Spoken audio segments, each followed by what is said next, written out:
Hasil perkebunan atau pertanian Sulsel didominasi oleh komoditi berbasis ekspor seperti kopi hingga kakao. Namun produk pertanian tersebut kerap terganggu oleh organisme pengganggu tumbuhan atau OPT. Menyikapi persoalan ini, UPT Balai Proteksi Tanaman Perkebunan atau BPTP memberikan bimbingan teknis bagaimana mengendalikan organisme pengganggu tanaman perkebunan yang menghadirkan 70 orang petugas pengendali OPT dari kabupaten kota, brigade proteksi, petugas hingga petani di Hotel Kenari pada Senin 30 Oktober. Kepala UPT BPTP Dinas Tanaman Hortikultura dan Perkebunan Sulsel Nur Alamha mengatakan BIMTEK ini bagaimana memanfaatkan dan menggunakan teknologi drone itu untuk sistem pengamatan OPT dan akan berbasis Android untuk mendeteksi serangan OPT. Nur Alam menyebut teknologi ini akan menarik milenial dalam penggunaan teknologi, bahwa bertani itu asik dan berbasis Android. Di era kemajuan teknologi, bagaimana kita memanfaatkan teknologi yang ada, bagaimana kita memanfaatkan teknologi drone itu untuk sistem pengamatan dalam pengamatan OPT perkebunan itu sendiri. Itu akan koneksi dengan Android Pak atau gimana?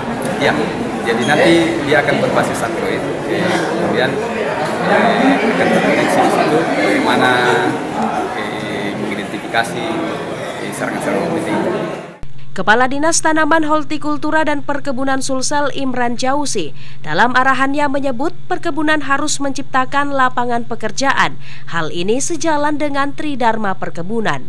Di sisi lain menurut Imran, karena hasil perkebunan Sulsel banyak komoditi ekspor, oleh karena itu harus dipastikan selain kualitasnya juga kuantitas dan kontinuitas harus terpenuhi.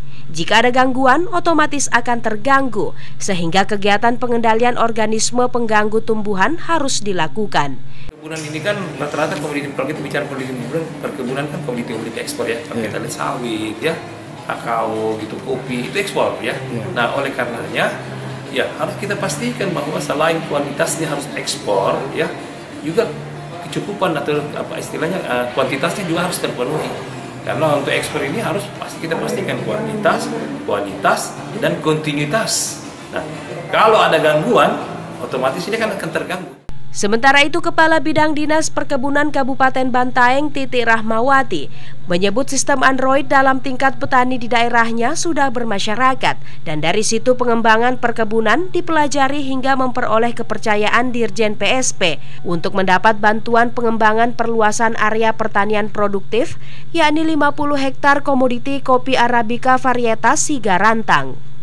Jadi kemarin itu kami di Kabupaten Bantaeng mendapat kepercayaan dari bidang PSP, dari Dirjen Perkebunan, dari Dirjen PSP pusat mendapat bantuan pengembangan pertanian produktif. Yang di sana kami nanti mengembangkan sekitar 50 hektar. Yang di sana kami mengembangkan nanti komoditi kopi Arabica, varietas dari Siga Rantang dari Sumatera. Khairuddin, Fajar TV dan Fajar Radio melaporkan.